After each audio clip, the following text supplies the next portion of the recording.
quick show of hands, and there's going to be a lot of show of hands quick. Okay, you need to work with me. Who was here last year? That's a terrible return ratio. Okay, well then again, there's also about twice as many people, which is amazing. So thank you for being here. My name's Barry. I'm a radio geek and a bit of a podcasting geek and an audio production geek and a voice artist. So I do a lot of different things. And I hope to add value to you by telling you a bit about what I do, and hopefully you'll guide this conversation by telling me how I can help you and what information I might provide for you. But I'd like to get to know you quick a little first. So again, by show of hands, how many artists and creators do we have in the room? Musicians, artists, okay, amazing. A lot of creatives here. How many folks here are working more in the back end, more on the business side, publishers, managers? Okay, cool, nice to see you. We need you very much. Any tech here in terms of audiovisual, behind the scenes? Okay, less of those. Cool. So I started in radio in 2014, my year after matric, in community radio. And then I went over to working in, actually on campus radio at Tux FM. And then community radio, and then LM radio and some more commercial radio. And then I moved down here to Cape Town, where I was lucky enough to get a gig at CapeTalk AM, where I am now as a freelancer. Alongside with that, I do a lot of voiceover work and read news for different agencies. And alongside that, I do some audiobooks and audio production. So I work on Pro Tools and those kinds of softwares. And then I speak at things like these.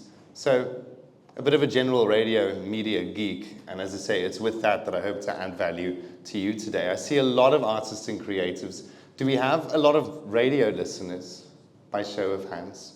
Okay, thank you. Keep listening. We need you. It's super important. So I'm going to go ahead and assume that a lot of us who are musicians in this room, you're submitting to us very regularly. Last year when I had this conversation, there were a lot of questions. And I think I almost sensed like a bit of, call it hostility.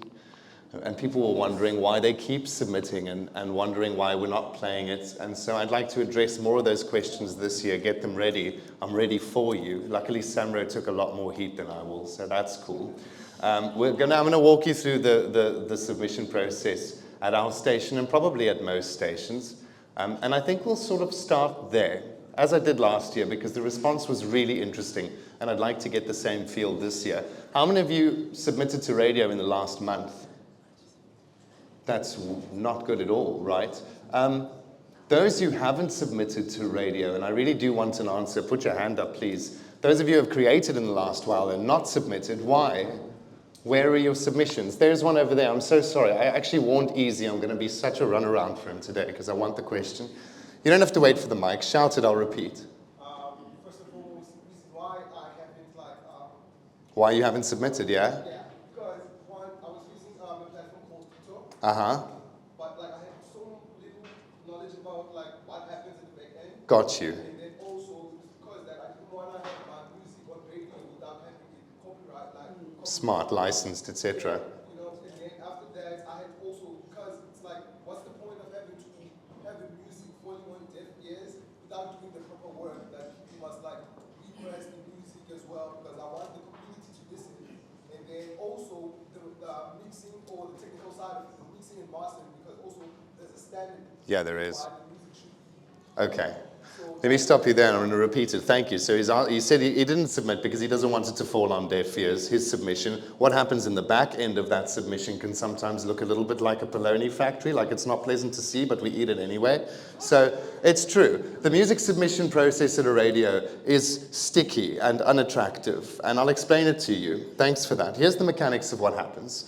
Ashley at KFM, because that's where I work, is going to receive your submission. Your song obviously needs to be registered with an ISRC code and all the rest. So step one, right? You cannot submit music to a radio station that's not been registered with SAMRO. It's not in your best interest.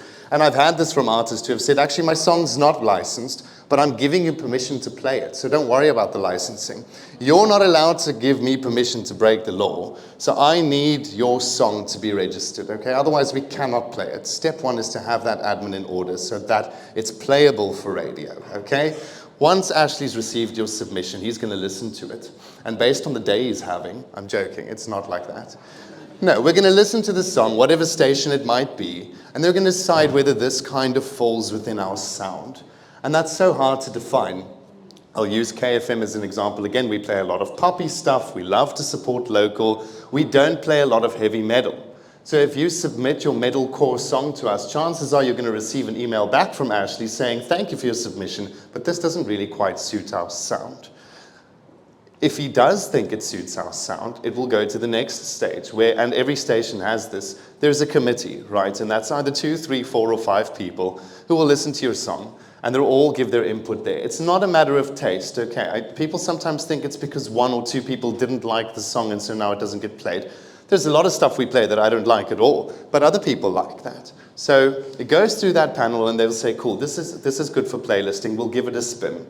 It gets a couple of spins, and based off of the response that we receive, we'll determine whether you get any more spins. So it really does, as I say, depending on who the panel is, depending on the kind of day it is, depending on the kind of song it is, it can go one of many ways, which is why submitting regularly is so important. That's why when I asked who submitted, and there were very few hands, you should be submitting weekly. Submit the same song this week that you submitted last week, because Ashley woke up on the other side of the bed this morning, and here's your song different today. And that's a real truth, right? So you don't want to be spammy, but consistency is key here. I see you like, it's true, dude. It's true. Consistency is so key with your submissions. Then, quality. Quality is everything. I've heard there are some talented musicians, guys, in this room. And I think for a lot of reasons that are not your fault, a lot of the times, for instance, budget and resources, you've got great stuff and the mastering isn't good. And we've got EQs that are all over the place. And so we listen to it. I've heard this myself and really liked what I hear. And then I realized that it's not going to be played on our station because the mastering and the production quality was done in a garage or in a room with no sound insulation. And that's a pity. And so my advice to you there as well is, as you invest in yourself and as you invest in your product, the best investment you can make is in the sound of your music and the production quality and the mastering. Make that product as good as it can be so that it is radio ready. Okay, that is essential. Did I answer your question on the mechanics of what happens behind the scenes, how it goes through the process? I hope I did. Yes. Yeah? Happiness. Okay. So submitting, super, super critical, and you need to do it a lot. Consistency, as I say, is key. And again, your angle as to how you can submit a whole album, maybe choose to do it on a single by single basis. Choose different angles, see what works for you and see how you get the best response. Furthermore, and almost in contrast to what I just said earlier, KFM doesn't play thrash metal. And then you'll get Carl Wasty have a strange idea and be like, hey, why don't we play something completely out of character this week? We've got this weird little slot here. What I'm trying to get at is, and like I work for CapeTalk, which is talk radio, which means we don't have a music sound. We play classical music on CapeTalk if we're featuring that artist. We play piano. We play whatever that interview might be. So submit to places even where you might find it unlikely. You never know what kind of content they're running.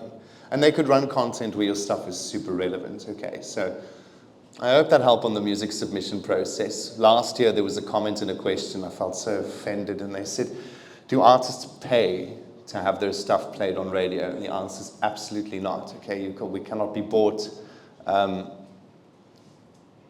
When you've got a little bit of clout after a while, it becomes easier. And once you've had one song playlisted, having more subsequent songs playlisted becomes a lot easier as well.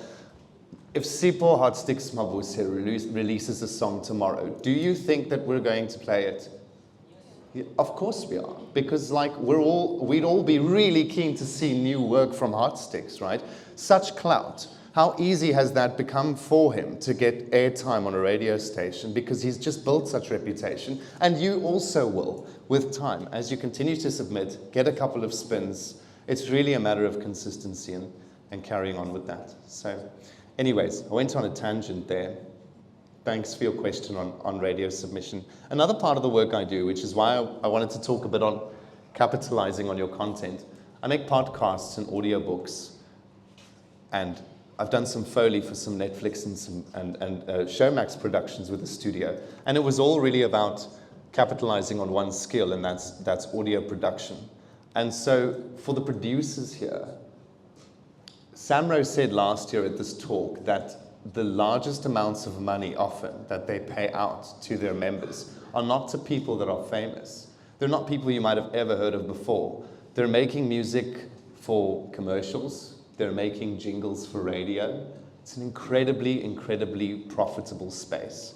So if you are a creative and an artist, and it's amazing to really, like, you know, I don't know if that's necessarily the case, but everyone wants to be Black Coffee, and you will one day, I believe in you. But for now, understand that there is an unbelievably huge market for people with musical talent and the know-how of how to press out music. And it might not be completely fulfilling to you. I know that sounds terrible, but if Colgate needs an ad, and they want a hip-hop tune in the back, and you know how to do that for them to order, you can be, and that also ties into monetizing your craft. You can be making money from doing what you know how to do when you approach a different market and a different angle. Releasing original music can be hard, because now you're promoting a whole new brand. That brand is you. But when major brands need music, you should be ready to provide them with that music. So, again, I apologize, I'm talking like all over the place, and you stop me anytime. Give me lots of questions so that I know what I'm giving you is of value. But do capitalize on your craft by making sure that you're not only focusing on creating your own original music, and I know that gives you lots of fulfillment. Remember to cater for the commercial industry. You could be doing a lot in the space of making money through music for commercials, music for radio jingles, music for brands is a thing. You've seen it, right? Where music gets attached or tied to a brand. And then it might not have been an artist that was super well-known or famous. They just made a sound that was really attractive. So I think that's super important. Any questions so far, friends? Yeah? On that point. Here you go, because they need to hear you. Yes, so on that point, where do brands look to find production music? Yeah. That's a great one. So oftentimes brands, especially big brands, are obviously making use of production companies to make their stuff, right? And Woolies needs an ad, and they go to whatever production company and says, make us this ad, please, or the advertising company. So as far as where you need to get that business is, it's going to be multifaceted. You're going to want to be in communication with the production companies making these advertisements and with the advertising companies that are coming up with these advertisements. This can be a really tedious process. There are companies that do that here local. I think there might actually be people in this room that do that, that will find those clients for you, and that are going to find the producers and the advertising companies that are looking for this original made content. And if you can network your way into that, it's a whole part of today's conversation as well, is how to get into that room. Martin Myers has said so many times how important it is to be in the room, and that's a huge part of that as well. Yeah, efficient networking can be tough, but really, really vital. Cool. I wanted to touch on capitalizing on content and what that means for me anyways in the context of what we do in radio. Our sole focus at CapeTalk and KFM is making live radio. Now that we live in a digital age, all of our conversations are also available on demand for podcasting. We also post on Instagram, Facebook, TikTok, all those places. What I think's really cool about that is that we make the content once. We book an interview, it goes on air. Fair enough, we've got the infrastructure ready for this. We have cameras in the studio. So we're recording that. Immediately after that interview is done, and I'll really hit the punchline here in a second, that interview has gone out on radio. Snippets of it have gone out onto the on-demand audio service. We've taken the visual and snipped it into short form for Instagram and TikTok, and then we've taken something else out of there and put it on LinkedIn. And you've done one bit of effort, you booked one interview, and you conducted that interview once, and suddenly you've got this plethora of content that can be used and reused. And so my advice to you in terms of capitalizing on content, it's effort to make good content. You know that, you create it, and it takes blood, sweat, and tears. You can be smart in making sure that every time you create a piece of content, that it's ready for all those platforms. And again, I'm not really great at video stuff, but we know that Instagram is portraits and other stuff is like this and like that. When you take something that wasn't made for that platform and you put it on that platform, that sucks, right? So when you plan it right from the start, you can plan it to be that way. I see this often, especially I'm a huge podcast consumer, right? And a lot of these podcast creators, and hats off to them, they have visual podcasts that they then also release as audio on Spotify. Halfway through the podcast, you hear them talking about this thing that's come up on the screen, and they're referring to this thing that they're looking at. And me, the audio audience in my car, I have no idea what they're talking about because I can't see what they're seeing. And that's where capitalizing on content can go wrong, right? You need to plan this properly. And if you want to be on audio, visual, socials, everywhere, make sure that the content works for that. And if you need to shoot something twice or create it a little bit differently, do that. But as I say, you can do one bit of work and prepare one bit of content, one video, one song, and that can genuinely create so much content for you on different platforms, especially with podcasts. We know that, right? Because your 30-minute episode and the 1-minute clips are circulating through social media and they're all pointing back to your podcast. So that's really, really critical. Monetizing your craft. And when I figure out how to do this, I'll come and tell you. No, not really. I think, like, as someone who's always worked for passion, sometimes it can be hard to then monetize on that, because I'm talking about radio for me. I had a podcast. I don't run it anymore. It was called Talking Radio because I'm just a radio geek. I never made a cent from it. I think I did like 10 episodes. And I really loved the content because I really have a passion for that. And I could talk for hours on radio. But who's going to pay for it? Who's going to benefit from any kind of ad placement there? Is there commercial viability? We shouldn't create content for the sole purpose of reaching advertisers, because that content usually sucks. We should create content that we love and make sure that there's a way for commercial plug-in or commercial viability. It's not only views and streams that are going to get you that. I saw this amazing visualization the other day. We think we need 1 million views. You can get 150 views on a video. There's about 150 people in this room. Look at all these people. And then we look, because we live in the digital age where people are getting millions and hundreds of millions and billions of views, we think 150 is not much and we lose steam. And we go, I'm not reaching traction. When really 150 people, when you put them in a room, is so many people looking at your stuff. And if you can grow a loyal audience out of that, you can make money from that. There are content creators online that are really, they're only hitting a couple of thousand views. And again, I don't mean to diminish that. As I say, a couple of thousand people in a room is a lot of people watching your stuff, interacting with it, engaging with it, which is viable for a brand. And I think I'm kind of just repeating on what John Savage was saying earlier in his talk, and that is that start the thing, do the thing. Because 100 views is something, 1,000 is amazing, 10,000, and the next thing you're MacG. So it does happen that way. It really does happen that way. MacG, by the way, is another amazing example of someone who's capitalized on content, right, and spread himself over many mediums: radio, podcasting, audio, visual, here, there, everywhere. Dan Corder, who does terrestrial television, radio with us, also has a podcast that is thriving. His socials are thriving. So capitalizing on content, multi-platform content. I was asked an interesting question earlier with an interview in the back here with Casey, who said, is it possible to commercially get success from your content if you only pick one platform? I stupidly said yes. I'd actually like to change my answer on that later. You can create content for YouTube, and that's okay, but you must advertise that content through every single social media platform. So the answer is yes, you can choose to create your content only for YouTube, but you must utilize all the digital tools to promote that. So I changed my answer. No, it's not possible to use only one platform. You need to diversify. That's really important. Monetization comes when the professionalism is there. When you can show that, hey, I have 1,500 views, but 250 of those people are commenting. I'm getting a lot of likes. Interaction is everything. We hear this all the time. Your number of followers, because followers can be bought as well. So like number of followers has ceased to be impressive. Number of likes and comments, that interaction, that's where you're making your money. Yeah, the proof is there, because those are people who are buying the products that you're trying to advertise for the people that sponsor you. So important that you create the best product that you can possibly create, and from there you'll figure out how to monetize it. But don't start your podcast or whatever you're doing, don't start off looking for the money behind it. I think it should be an after fact thing, to be fair. Well, more questions, please. Yes? We'll come to you.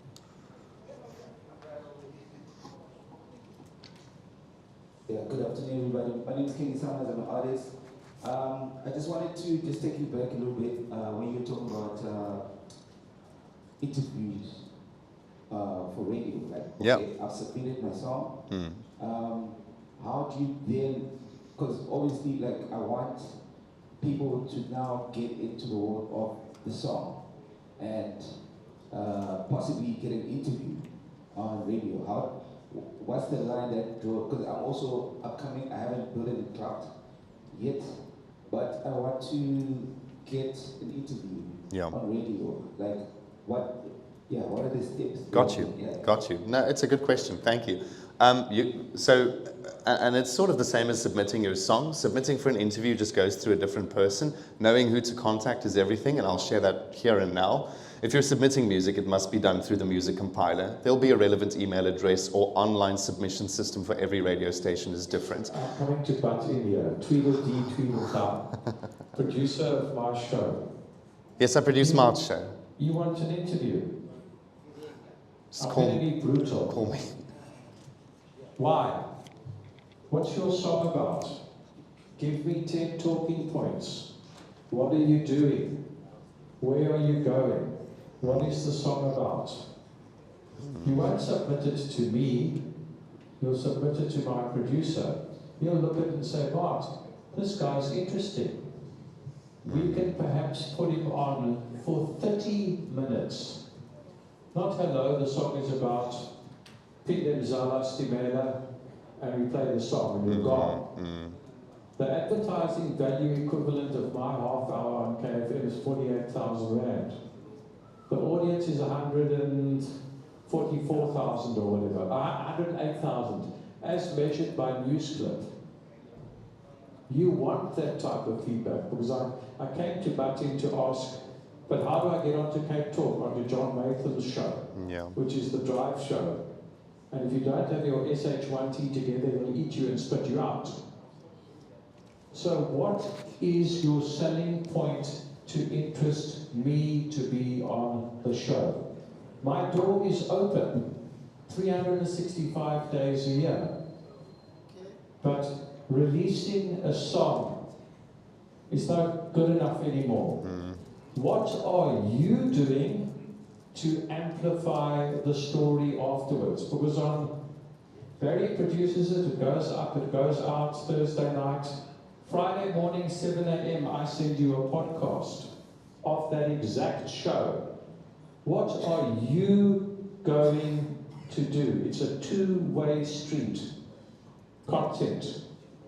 No, thanks for that, Mart. And I hope he kind of answered you. So, I mean, practically, email someone like me, right? How to get an interview? Producers book interviews. Me, DJ Easy does similarly the same thing.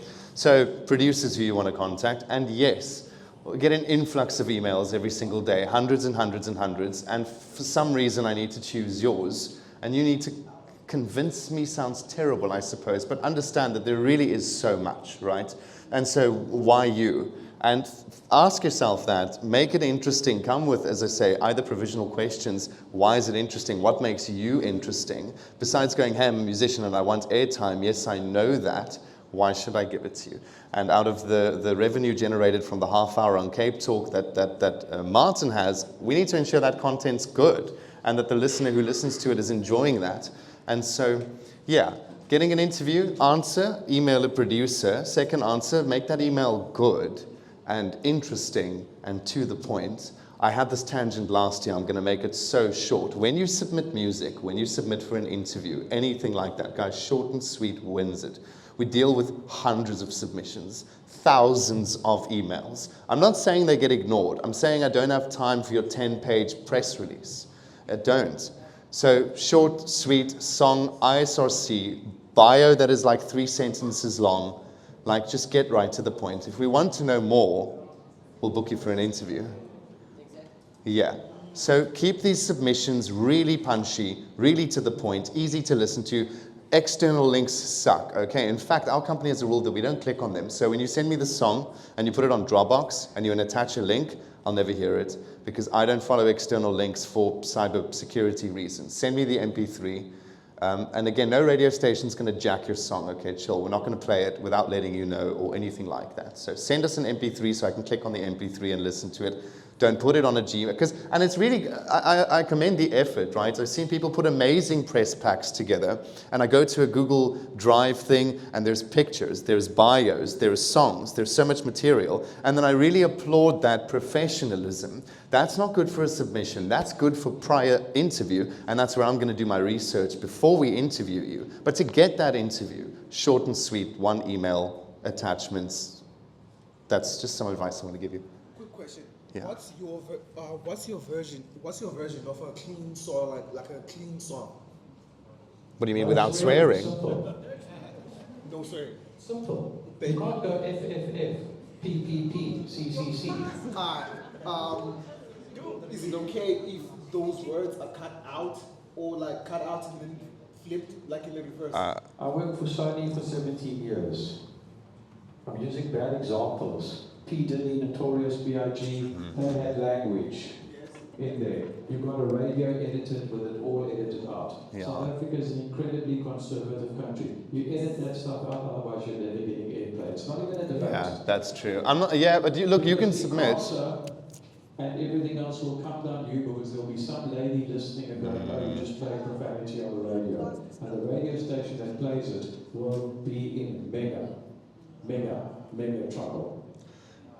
Guys, we've had the fuck word slip on radio, and my heart stops. Really, no, really, it's the worst thing. Are we leaving? That's because you said the bad word. It is. No. So answer your question, because I understand why profanity, especially in a lot of music, it's kind of part of the music. Provide me with 2 versions, right? And if you can, make a radio edit.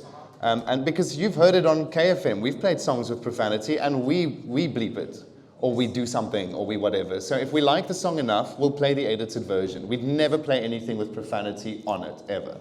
That's why I'm asking. Yeah. Okay, like, No, submit it, yeah. Yeah. Yeah, absolutely. We do, and again, this is where we can't infringe on your creativity. If your song's got swear, because as an artist, again, we know how this works, especially rap music, rhythm and poetry. Can't tell you not to use profanity. It's part of your artistic expression. We just won't be able to play it with profanity. Okay. yes. Cool. I hope that answers that question. Any more questions? Guys, I love questions, okay? Because then I know I'm giving you stuff you want. Got a couple in the back here. This whole session will be question-based because I can't think up long talks and remember the words. So Sing a song. I'll sing a song for you. Yeah, it's called, and now it turns into karaoke. Good day. Good day to you, sir. Benson, thank you so much for coming. You mentioned kind of optimizing the content that you record. So I just wanted to kind of get an idea at the radio station, like how are you guys able, like what's the setup look like, and then maybe even a little bit of the process as to like maximizing one piece of content. Like, yeah, like in my head, it's almost as if you're saying, I'm shooting one piece of content, but it's for multiple platforms. Yeah. So obviously there's some logistics to that, and I'm trying to get an idea of Sure. like, what's the setup. And it's a lot of work, right? Yeah. So, and I really do feel for an independent creator like a lot of you are, right? Because I really do understand the struggles and pressures of trying to do all of this by yourself, or maybe with a very, very small team where resources are limited. I'll tell you what we do at our station, but again, now you're talking about a commercial radio station that carries budget. So we have a radio studio. We produce audio, live radio there. We've got cameras fitted in the corners that are consistently recording, and our digital team will then take certain snippets of conversations and release that onto social media as it happens. And so, what do? Just shout? You're a singer-songwriter, music videos, your kind of thing? Yeah. Cool. So you're going to make a music video. You're going to shoot that best you can, right, with your song in there. So first of all, you wrote a song. Good for you. There's a song. Now there's a music video. That music video is going to be released in 30-second to 1-minute clips onto social media. And then furthermore, it can be used here, there, and there, and there. So yeah, I hope to say this in a way that makes sense, but you've done the trouble of making a music video, and it's also good for Instagram, TikTok, all these other platforms. One-time effort, some extra editing, and now you've touched every single platform with that one-time effort. as I said earlier, just be careful that you're not, like landscape videos on Instagram look terrible because they're small. So now make sure your formatting is right. Yeah? Hi. Hi. My question is obviously regarding the content thing. From the perspective of a musician also, since most of the content that would be coming out of me would be related to that, at what point does that end up becoming monotonous from an audience point of view, if that makes sense? Because I know, like, for me, obviously, there are artists that I follow as well that I love, and I love seeing the teasers, and I love seeing everything to do with the music, but there's obviously part of the appeal, part of that parasocial relationship that they foster, is that they sort of feign that element of us knowing them. Right? Yeah, yeah. Get to know them, quote unquote, personality-wise. It's Got like you. that. How do you then find the balance between needing to do that, obviously, because it can't just be your music all the time, Yeah. and also being careful enough to maintain your privacy, if that makes sense? Sure, sure. Look, and I'm terrible actually on this question because I hate social media so much. But you can't because you're trying to make a living from, you are the brand, right? Everyone does this differently, and there's probably some people who will tell you the exact opposite of what I'm about to tell you now, okay? But my best answer for you there is, your professional brand is not necessarily you in totality, right? And as a musician, you are a brand, and that brand has a certain personality. And so instead of asking how to maintain your privacy, let me think of how I'm trying to answer this. I'm trying to say that the professional musician you has nothing to do with your private life. I know you're trying to let people get to know you, but that can be done in a curated way. I truly hate it when people know stuff about my life, especially because of social media, because it's such a misrepresentation. So instead of trying to let them get to know you almost personally through your social media, give them the professional you that you want them to know. Am I making any sense? Because, like, if I think of me and the people I follow, sure. There's two of you. Barry is speaking to you as the artist, not as the person who lives at home with the cat and the dog. Yeah. Divorce yourself on social media. What do you want to achieve out of this? Do you want a career? Do you want success? Define what that success is. Understand what the super fat is, or 100 people building to 150 people. Because the moment you release that song, it's not yours anymore. Anybody in this room can criticize and say it's the biggest pile of SH1T or it's the greatest thing since sliced toast. You cannot get upset. You have put your art out into the world. It is for people out there to decide whether they like the arts. You have to decide, is that what you want to achieve? Or do you want to be a lawyer, an accountant, or work in a bank? That is for you to decide. But you have to remember you've got to split your personality. Sorry, Mare, if I may, I heard you on the monotony of it all, and it's the same, like, because I was on air with radio for a while, for the most part. And so I was also trying to be an influencer. And you can only take so many studio selfies, look at me with them, and then you're like, oh, I need to be more creative, right? Let you further into my life to get to know me. And I kind of disagree with that, because my art is radio, and so the part of me that I want you to know is me on radio, and everything else doesn't really matter. I'm like a huge Jeremy Loops fan, and I just don't care what he does in his private life. Just give me music stuff, show me studio material. Like, the reason I love you is because of your art and music. Spare me the rest. But we're all different in that. Any other questions? I'll take a follow-up, but any other questions before we run out of time? Yes, sir. Gerard, student from the University of Johannesburg. Just interested in how you mentioned you were a tux radio. Yeah. But how did you get into the role that you're in? Now. Now. And what kinds of knowledge acquisition did you need that journey of how you acquired the knowledge to do what you do? You obviously do lots of different things. But Sure. I love that question. I love that question. Thanks for that, man.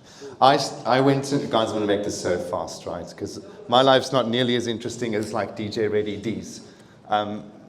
I'm a varsity dropout. I went and studied education, and then the University of Pretoria had Tux FM, the radio station, and they were like looking for people. So I went there. I completely fell in love with the idea of radio. It was such a cool experience. So I dropped out of my studies, and I decided to just focus on radio. Little did I know that if you drop out of the university, you can't work for the campus station anymore.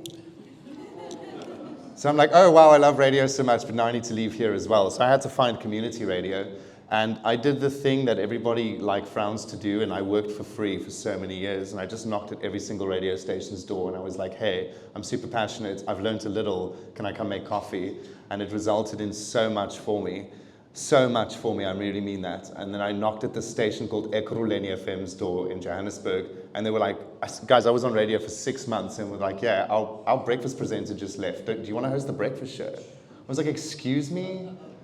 But they, and with respect, they're closed now. They carried low budget, so if they could afford Reddy D, they probably would have asked him, but they couldn't, so they asked me, and that's amazing. So that was very much an in the room, right time, right place thing, and I just kind of rode that. And then I was programs manager at the same station, and when I came down here, so I mean, in the time doing that, and because I was working for free, they couldn't really tell me what to do, which means I just did whatever I wanted, which was everything, really. And I was like, hey, can I learn to read news? Sure, read news. Hey, can I learn how scheduling works of ads? Can I do some sales of ads? How does the news department work? Who runs all the buttons? Can I learn how to make adverts? And this I did for 4 or 5 years, for free mostly, or very little money, and kind of just winged it, if I'm honest. And then finally the stations just got bigger, and the budget got bigger, and my experience grew. So after having hosted a breakfast show, and then I got nominated for a radio award, I didn't win, but it was so cool because now I can boast the nomination.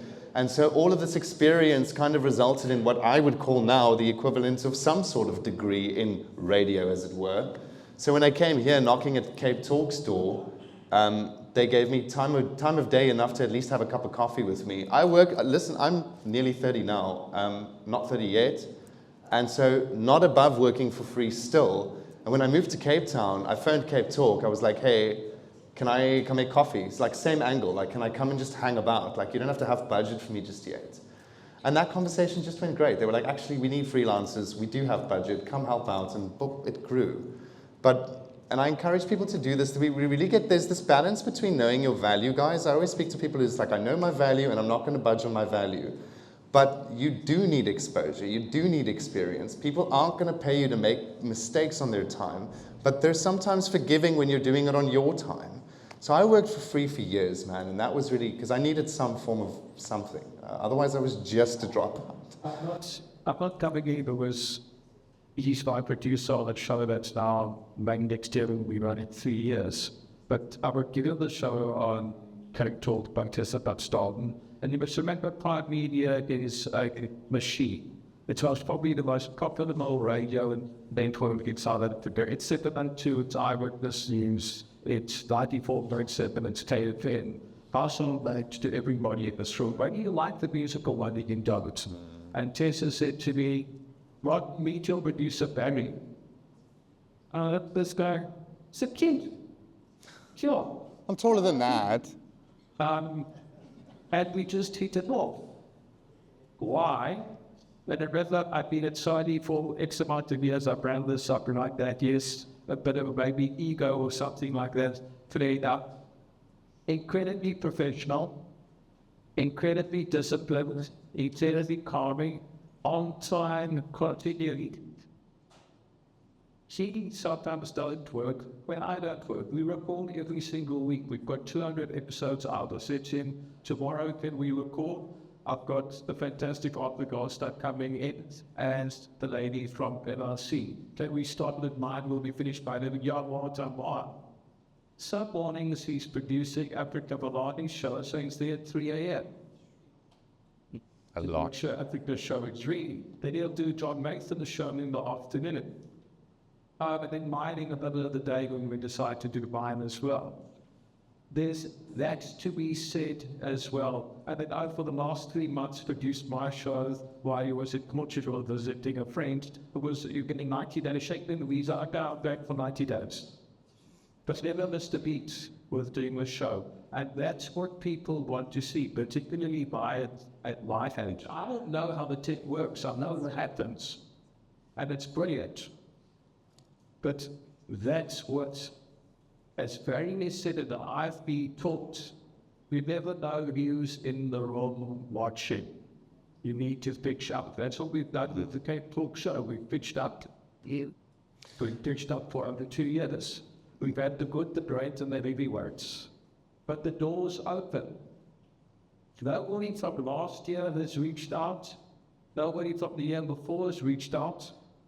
None of the publicists from the books and everything. It's the business of entertainment. There's a platform there for you to talk. I'm just that DJ Easy on. Mart, if I can. Doesn't it? How desperate do you want success to be able to tell your story, to cover all those things? Here is the gatekeeper right in front of you. Right in front of you.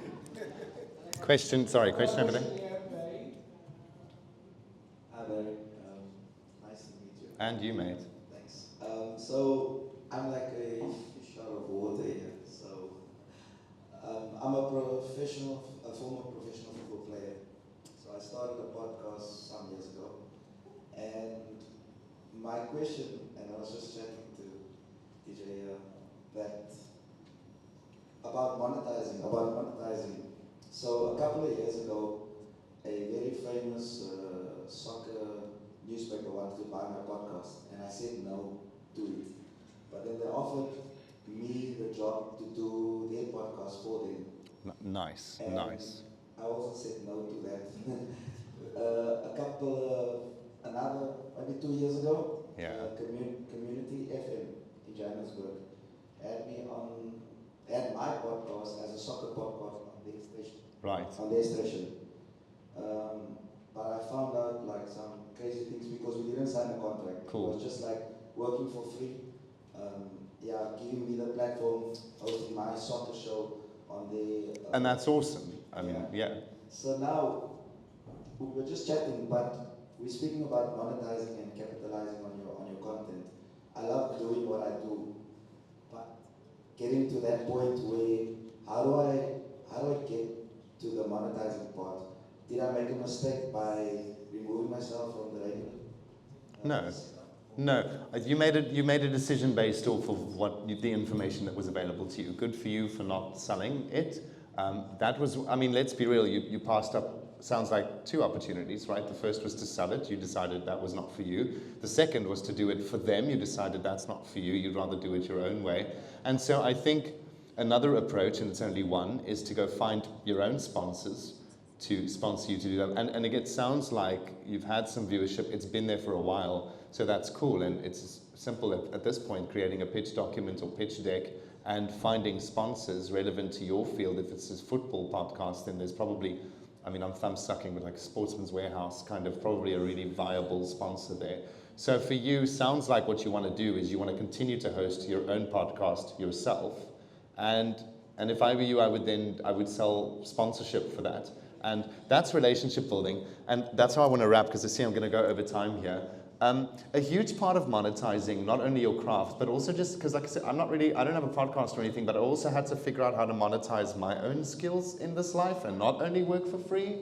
Networking and relationship building is huge, guys, who you know, right? And that always sounds so, I hate that because, like, it almost sounds disqualifying. Like, if I don't know the right people, now I'm screwed. Not entirely, right? Knowing how to network efficiently is so important. This thing is amazing, right? Like, the people in this room are incredible, and there's going to be someone here who's going to help you sell that sponsorship. And so, one, don't work as an island. You can't win as an island. You need to collaborate. And so, figure out who's done media sales, advertising sales, that's a whole career, and see if they don't want to work with you on some kind of comms basis. So network your way into that. As I say, it sounds like you've got something that's already established, so you just need to capitalize on it, just sell it. Now you need to sell it to a relevant advertiser. A football-based podcast, I mean, there are so many football fans. There's such an audience there, right? Huge audience potential. The sponsorship that goes into sporting events is huge, so we know that exists. So figure out how you can infiltrate that. Talk to people who know how to do media sales. There are agencies that do this, in fact. earlier, this is such an unnecessary thing to say, but I'm going to say it. I think it was John Savage now who kept on referencing Joe Rogan. Yes? Do you know who was one of Joe Rogan's earlier sponsors? Don't shoot the messenger. Fleshlight, the sex toy thing.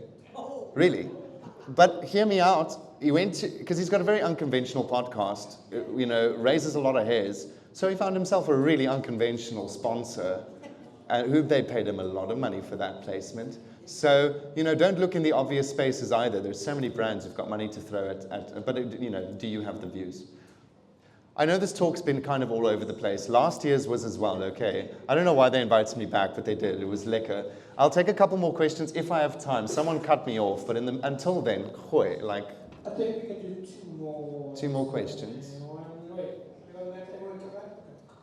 I appreciate the interaction, guys. As I say, I think because I wear many hats, I never know how to structure these talks. I've got a lot of value to share for you, but I don't even know what I'm doing half the time. Just ask me questions and I'll answer them.